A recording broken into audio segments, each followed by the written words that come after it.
Pertanyaannya satu, zikir apa yang dikerjakan oleh Nabi? Kan antara subuh, ba'da subuh sampai ke syuruk kan zikir. Zikirnya apa yang dikerjakan? Apakah kalimat thayyibah ataukah yang lain? Kita bahas. Yang kedua, selesai sholat kemudian duduk. Apakah duduknya di tempat dia sholat? Atau boleh pindah ke tempat lain? Yang penting di area masjid. Ya, misal antum sholat di posisi yang sebelah kanan di sana. Tiba-tiba setelah itu nggak ada mushaf, pengen baca Quran, mushafnya di sana. Apakah boleh pindah ke sana? Atau kalau pindah gugur ininya. Awas, hati-hati dilihat. Mau pindah, aduh takut gak dapat haji. Mau pindah, aduh takut umrah. Di situ aja gitu kan. Pas tiba-tiba ada cleaning service, Pak, maaf Pak, sebentar geser dulu. Maaf ya, haji dan umrah. Nah, kita lihat tuh seperti apa memahaminya. Karena ada yang menafsirkan gak boleh pindah di situ, gitu. Ya, nanti kita lihat apakah benar harus di situ saja atau boleh berpindah. Kalau boleh berpindah, apa dalilnya? Kalau memahami di situ saja, bagaimana keadaannya? Paham? Nah, jadi ini satu, dua, dan kasus yang terakhir. Ustadz, bagaimana kalau keluar masjid untuk kebutuhan hajat yang darurat? Pengen ke toilet kan? Ya, memang nggak di rumah, di masjid ada toilet. Begitu mau keluar, ke toilet dulu. Ingat, haji dan umrah, haji dan umrah.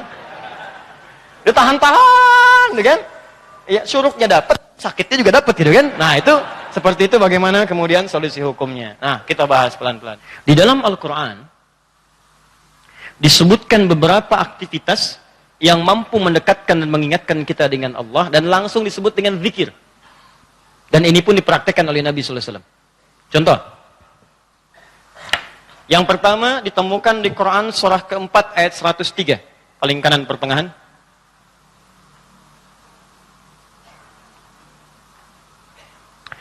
Fa idza qadaytumus salata fadhkurullaha qiyaman wa qu'udan wa ala junubikum.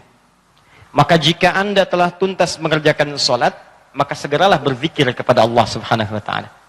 Di amalan sunnah pasca salat berzikir, zikir dulu. Bisa Anda kerjakan kalau buru-buru ya sambil berdiri berjalan. Jadi waktu umum ya.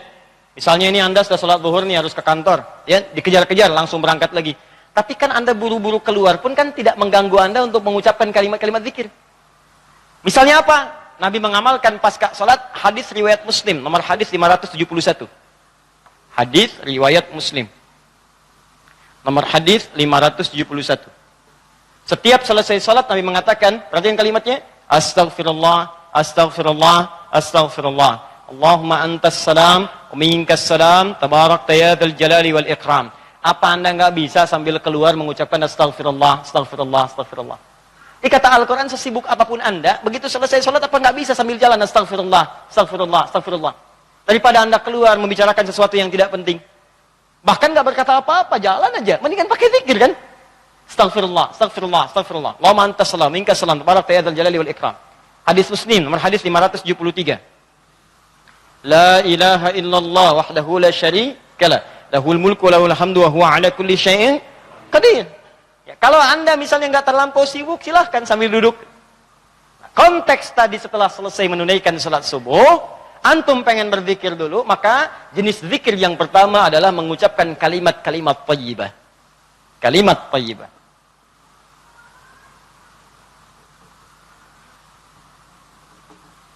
Bisa sifatnya istighfar. Ini dalilnya. Ya. Astaghfirullah, astaghfirullah, astaghfirullah. Ini yang paling singkat. Mau yang agak panjang, Astagfirullahaladzim, alladzi la ilaha illa huwal hayyul qayyum wa natubu ilaihi. Silakan. Ya, kalau mau yang paling singkat, astaghfirullah, astaghfirullah, astaghfirullah. Sambungkan Allahumma antas salam, minkas salam, tabarakta dzal jalali wal ikram. Tambah lagi dengan kalimat-kalimat tauhid. La ilaha illallah wahdahu la syarika mulku wa lahul hamdu wa huwa ala kulli syai'in qadir. Kalau mau ditambahkan yang lebih lengkap ada la ilaha illallah wahdahu la syarika lah, lahul mulku wa lahul hamdu yuhyi wa yumiitu wa huwa ala kulli syai'in qadir. Singkatnya kalimat tauhid. Nah, ini masuk dalam kategori kalimat thayyibah. Ini. Dalilnya yang ini. Hadis Muslim, wal hadis 573. Boleh selesai menunaikan salat subuh, salam ke kanan dan ke kiri, antum mulai berzikir dengan kalimat thayyibah. Astagfirullahaladzim, astagfirullahaladzim. Atau kalau mau singkat, astagfirullah, astagfirullah, astagfirullah. Kan? Baik, teman-teman, ingat baik-baik ya. Karena zikir itu definisinya segala aktivitas yang membuat kita dekat dan ingat kepada Allah. Jadi ketika mengucapkan kalimat ini bukan sekedar diucapkan di lisan. Kalau cuma diucapkan jangankan antum. Anak-anak antum yang 5 tahun, 4 tahun belum balik pun bisa. Apa bedanya bacaan antum dengan bacaan mereka? Sambil ingat Allah. Sambil diingat. Astagfirullah. Apa artinya astagfirullah? Ya Allah, ampuni saya. Saya minta ampun. Ada dosa yang dilakukan, dosanya disebut dengan dzambun. Sifat Allah yang mengampuni disebut ghafir. Ghafir. Muncul surat ke-40, namanya surat ghafir.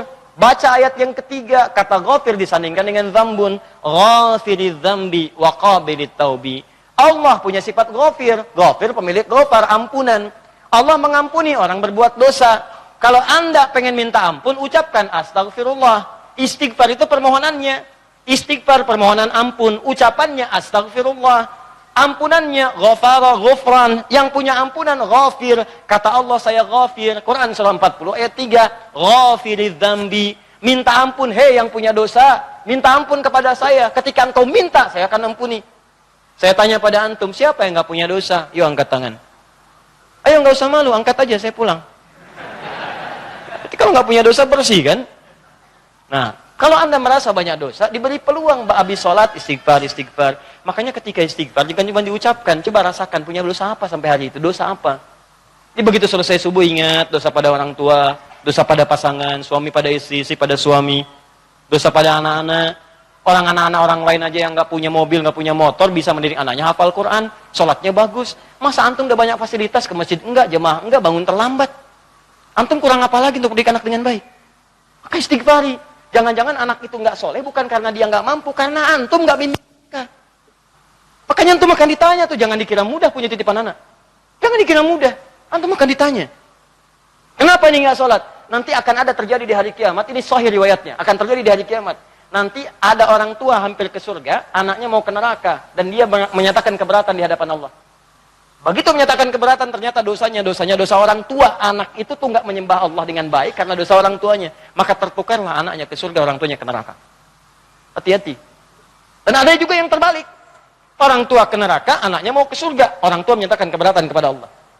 Dan nanti kejadiannya sangat luar biasa. Nanti lain waktu kita akan bahas. Cukuplah ada banyak keterangan dalam Al-Quran. Ada yang bapaknya Nabi, Rasul bahkan, punya anak ada yang suami, istrinya nggak taat. Ada yang istrinya solihah, suaminya enggak. Seperti Asia dengan Fir'aun. Ada yang suaminya bagus, istrinya enggak. Banyak, seperti Lut dengan istrinya. Ada yang bapak, anak dengan istri nggak taat. Seperti Nuh. Itu bukan dongeng, itu kisah disampaikan supaya kita bisa hati-hati. Seakan-akan Allah mengatakan begini, cukup aja orang-orang masa lalu begini. Kalian jangan begitu. Saya buka kisah seperti ini supaya keluarga kalian selamat. Makanya istighfarin. Istighfar, sambil istighfar, lumayan tuh begitu istighfar, dosa diampuni. Belajar nangis lah kalau istighfar tuh belajar nangis. Gak bisa nangis, nangis. Gak bisa nangis, besoknya nangis. Gak bisa nangis juga, tangisi diri Anda yang belum bisa menangis. Bismillah. Ingat mungkin saat itu diwafatkan oleh Allah. Ingat. Bagaimana kalau saat itu wafat anak Anda belum baik, istri Anda belum baik, dan Anda akan dihisab dalam keadaan sesuatu yang belum sempurna dalam kehidupan. Ya. Kemudian juga zikir. Bisa jadi juga bacaan Al-Quran. Baca Al-Quran. Termasuk kategori zikir. Dalilnya Quran, surah ke-15 ayat 9. Al-Quran disebut oleh Allah dengan zikir. Inna nahnu nazzalna dzikra wa inna lahu lahafizun. Sungguh kami turunkan Al-Quran sebagai zikir, kata Allah. Hal yang mampu mendekatkan seseorang dengan Allah. Makanya kalau antum sedang baca Al-Quran, bukankah perasaan Anda merasa lebih dekat dengan Allah? Ya, kalau nggak percaya silakan. Lebih dekat gitu. Nah, kalau sudah semakin dekat hubungannya dengan Allah, jangankan baca, dibacain aja punya getaran dalam jiwanya. Ya, buka Quran surah ke-8 misalnya, ya Al-Anfal ayat kedua. Kata Allah, innamal mu'minuna alladzina idza dzukirallah, zikir. Idza dzukirallahu wajilat qulubuhum. Orang-orang yang imannya bagus itu baru dengar nama Allah disebut getaran dalam jiwanya. Makanya kalau pengen ngecek iman, sedang dekat tidak dengan Allah, gampang. Setiap hari Allah perdengarkan namanya 5 kali dalam sehari. Ketika namanya disebutkan itu, antum ada nggak getaran dalam jiwanya? 5 kali dalam sehari. Subuh, zuhur, asar, maghrib, isya. Allahu Akbar, Allahu Akbar. Bukankah nama Allah? Jika antum sedang dengar suara adzan, itu nama Allah diperdengarkan. Ada getaran nggak di hatinya? Yang imannya hebat itu belum diperdengarkan dia udah siap-siap. Sebenarnya adzan zuhurnya itu jam 12:08. Kok bisa jam 11 udah siap-siap? Padahal mandi dulu, wudu dengan sempurna, berangkat ke masjid. Itu tandanya imannya luar biasa. Ada orang yang saat dipanggil baru ingat, Allahu Akbar, Allahu Akbar. Ya Allah, sudah masuk zuhur, siap-siap. Imannya standar. Standar. Itu yang biasa. Begitu dipanggil, ingat. Ada orang yang sama, Allahu Akbar, Allahu Akbar. Ya Allah, sudah adzan, baru adzan, belum qomat. Itu imannya bermasalah. Imannya lemah bermasalah. Karena itu, hubungan yang dekat dengan Allah, langsung ingat Allah disebut dengan zikir. Karena itu kata Allah, saya turun Al-Quran. Di antara fungsinya untuk zikir. Jadi kalau anda ba'da salat subuh misalnya, sudah astagfirullah, astagfirullah, astagfirullah, istighfar, syuruk belum muncul. Ambil mushaf. Ya, baca. Saya pengennya istighfar aja Ustaz, astagfirullah, syuruknya belum tiba juga, astagfirullah, belum syuruk juga, ada astagfirullah. Ya. Iya. Ambil mushaf, baca. Pahala lebih banyak. Setiap hurufnya 10 kebaikan. Ya, 10 kebaikan. Ramadan nanti tambah jadi 100. Setiap hurufnya 100. Makanya saya sarankan dari sekarang bikin kurikulum. Nanti bulan depan saat masuk Sya'ban, saya akan terangkan kurikulum Nabi saat di bulan Ramadan. Nanti yang bisa dikerjakan saat Ramadan apa saja. Kelemahan orang Islam sekarang, begitu masuk Ramadan, dia tidak punya rencana kegiatan Ramadan. Akhirnya ketika masuk Ramadan, itu asal saja yang mau baca-baca. Ya tidak, mau taraweh-taraweh, mau enggak-enggak. Awal-awal Ramadan semangat semua, penuh. Lihat pertengahan kemajuan, maju sapnya, maju, hilang. Teruskan. 3. Kalau Ustadz saya tuh misalnya mushaf nggak ada, boleh nggak saya misalnya dari hafalan? Boleh. Karena menghafal Quran itu bagian dari zikir. Bahkan keutamaan menghafal Quran itu 4 kali lebih mulia, lebih utama dibandingkan sekedar baca. Itu ditemukan di Quran surah ke-54. Quran surah ke-54 4 kali ayat 17, ayat 22, ayat 32 dan ayat ke-40. 17, 22, 32 dan 40. Yang ini menghafal atau mengulang hafalan. Misal Nabi begitu selesai salat sudah berzikir kalimat thayyibah, maka beliau biasa membaca teman-teman itu 4 surah utama. Pertama, yang surah kedua Al-Baqarah ayat 255, dikenal dengan ayat kursi. Allahu la ilaha illa huwal hayyul qayyum la ta'khudhuhu sinatun wa la naum. Seterusnya sampai selesai. Setelah itu membaca Al-Ikhlas, Qul huwallahu ahad. Setelah itu membaca Al-Falaq, Qul a'udzu birabbil falaq. Setelah itu membaca An-Nas, Qul a'udzu birabbin nas. Kalau Anda ingin memilih seperti bacaan Nabi, boleh. 4 ini dibaca. Ayat kursi, Al-Ikhlas, Al-Falaq, An-Nas. Kalau Anda ingin mengulang-ulang hafalan Anda, juz amma misalnya boleh. Baca misalnya Amma yatasaalun an-naba. Atau saya mulai dari ad-duha boleh. Wad-duha wal-laili idza saja, terus baca sambil menunggu syuruk, sambil mengulang-ulang hafalan. Sah. Zikir. Teruskan, ada juga bentuknya doa. Doa bagian dari zikir. Doa. Dari mana taunya Ustaz? Quran surah ke-7 ayat 205. Praktek nabinya bagaimana Ustaz? Hadis riwayat Ibnu Majah. Nomor hadis 925. Di saat Anda berdoa, itu Anda sedang berzikir. Ya, makanya kan ketika Anda berdoa, Anda merasa lebih dekat dengan Allah kan? Ya, merasa nyambung gitu. Ya, perhatikan kalimatnya. Ketika Anda berdoa disebutnya zikir. Wadhkur rabbaka darru'an wa khifatan wa dunal jahri minal qaul. Kata Allah, kalau Anda sedang punya masalah, ada persoalan, jangan mengeluh. Jangan mengeluh, apalagi bikin status, nggak menyelesaikan masalah. Ada masalah, bikin status. Dia tidak seperti yang aku kira. Selesai juga enggak. Terus nungguin komentar, itu paling kasihan tuh, nungguin gitu. Aduh, kasihan, belum ada yang komen. Ya, udah 2 jam baru muncul. Kenapa Jeng? Gitu kan, baru dijawab. Iya ya, gelisah hati ini. Muncul lagi komen yang lain. Duh, nggak nyangka ya, nyangka. Capek, nggak selesai. Masalah selesai? Tidak, cuma nambah masalah aja. Kata Allah, kalau punya masalah, tenangkan hati, berdoa, sebut nama Allah. Itu lebih memberikan ketenangan. Zikir itu selain mendekatkan kita pada Allah, zikir itu membuat hati lebih tenang. Tenang. Makanya ketika Allah menyebutkan fungsi zikir di Quran surah 13 ayat ke-28. Allah sampaikan begini, ala bidzikrillahi tatma'innul qulub. Kamu mesti yakin, kata Allah, dengan berzikir kepada Allah, hati kamu akan tenang. Makanya kalau sedang punya persoalan, bawa ke zikir. Ambil wudu, baca Quran. Begitu antum baca Quran, walaupun solusi belum tiba, hati lebih tenang. Dan lebih objektif, kalau orang tenang itu dapetin solusinya gampang gitu, tenang. Solusi mudah dicari. Tapi kalau antum gelisah, walaupun ada solusi, nggak akan sempurna nanti masalah diselesaikan. Paham ya? Di doa, itu bagian dari zikir. Di antara doa yang dibacakan oleh Nabi, itu setiap selesai sholat, itu ada kalimat singkat tapi padat. Allahumma inni atau inna. Kalau inni untuk sendiri, kalau inna untuk banyak. Allahumma inni as'aluka ilman nafi'a wa rizqan thayyiba wa amalan mutaqabbala. Ya Allah, hamba mohon kepadamu, anugerahkan hamba pengetahuan yang bermanfaat. Pengetahuan yang bermanfaat itu pengetahuan yang bisa meningkatkan wawasan dan menguatkan iman. Itu rumusnya di Quran surah 58 ayat ke-11. Jadi kalau teman-teman ngaji dengan siapapun, ustadz manapun, di tempat manapun, ukurannya dua. Wawasannya bertambah enggak? Awas hati-hati, kalau ngaji tapi wawasan enggak bertambah, itu ada sesuatu yang salah di pengajiannya. Ngaji cuman ketawa aja gitu kan? Ya, tapi enggak jelas dapatnya apa.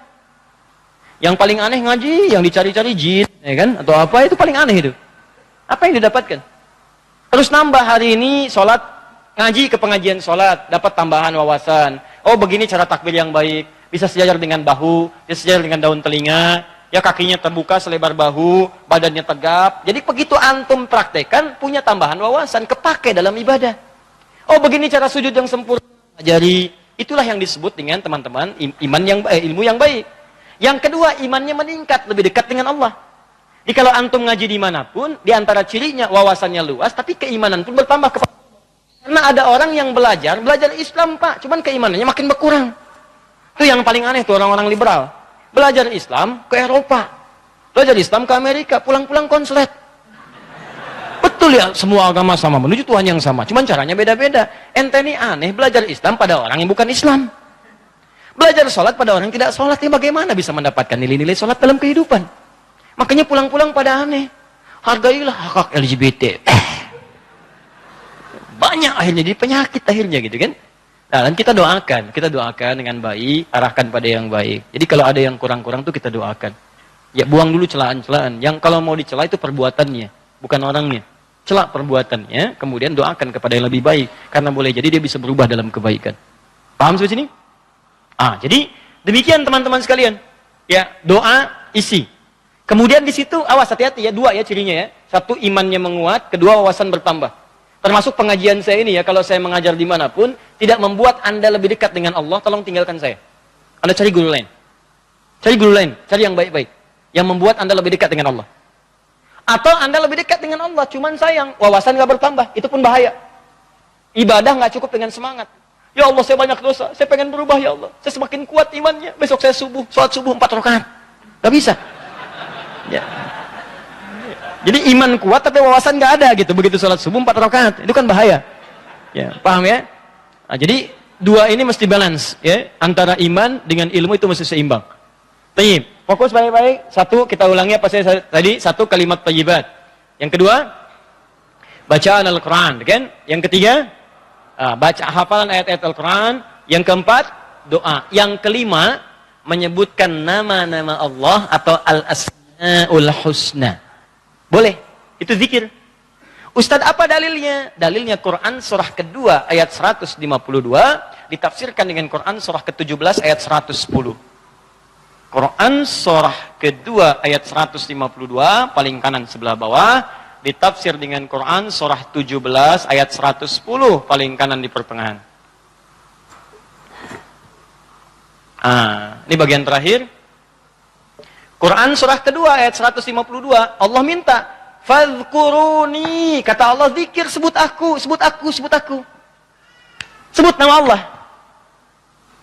Orang-orang yang sering menyebut Allah maka akan disebut-sebut namanya oleh Allah. Indah ya. Antum aja nama disebut-sebut di TV, senangnya luar biasa kan? Wah, Pak Asep adalah jamaah subuh yang sangat luar biasa. Datang ke Masjid Nurul Bahri, jam 3 sudah di masjid, masuk tayangan Anda. Tapi memang disayangkan, jam 3 sudah adzan Pak Asep, ya kan? Tapi kan antum enak. Ya, disebutkan di TV tersanjung. Ya, disebutkan di komplek tersanjung. Kenapa antum tidak merasa tersanjung ketika nama antum disebut-sebut oleh Allah Subhanahu wa taala? Kata Allah, "Fadhkuruni adzkurkum." Sebut namaku. Ketika engkau menyebutku, aku akan sebut-sebut namamu. Maka ada hamba-hamba Allah yang disebut oleh Allah. Sipulan. Ya, di antara yang disebut itu ada 2. Siapa? Orang-orang yang sering menyebut nama Allah, khususnya terkait dengan nama-namanya yang mulia. Dari mana taunya? Tafsirkan dengan Quran surah 17 ayat 110. Perhatikan kalimatnya. Kata Allah, "Qulidullaha." Panggil aku Allah. Sebut. Minta. Ada masalah, ada doa, ada masalah, ada solusi, pengen nyebut Allah, sedang punya persoalan, sebut. Kata Allah, panggil namaku Allah. Awilur Rahman atau Ar-Rahman. Di paling singkat kalau Anda sedang ada masalah, pengen solusi, atau pengen menyebut nama Allah, sebut ya Allah, ya Allah, ya Rahman. Tapi Allah tawarkan begini, ayyamma tad'u falahul asma'ul husna. Ketika engkau ingin memanggilku, menyebutku, aku punya nama-nama terbaik yang sangat sesuai dengan kebutuhan kalian. Di teman-teman bisa sebutkan, misal Anda di pagi itu berharap rezeki pengen ditambah oleh Allah. Sebut, ya Allah ya Razzaq, ya Allah ya Razzaq, ya Allah ya Razzaq, ya Allah ya Razzaq. Allahumma zid fir rizki, Allahumma rzuqni rizqan thayyiban halala. Ya Allah ya Razzaq, ya Allah pemilik rizki, zidni fir rizki, ya Allah tambahkan rizki saya. Allahumma rzuqni rizqan halalan thayyiban. Berikan rizki kepada saya yang halal dan yang terbaik yang mampu saya dapatkan. Anda sedang punya persoalan, sebut namanya, ya Allah ya Al-Fattah, ya Al-Fattah, ya Al-Fattah. Iftah li kullil khair.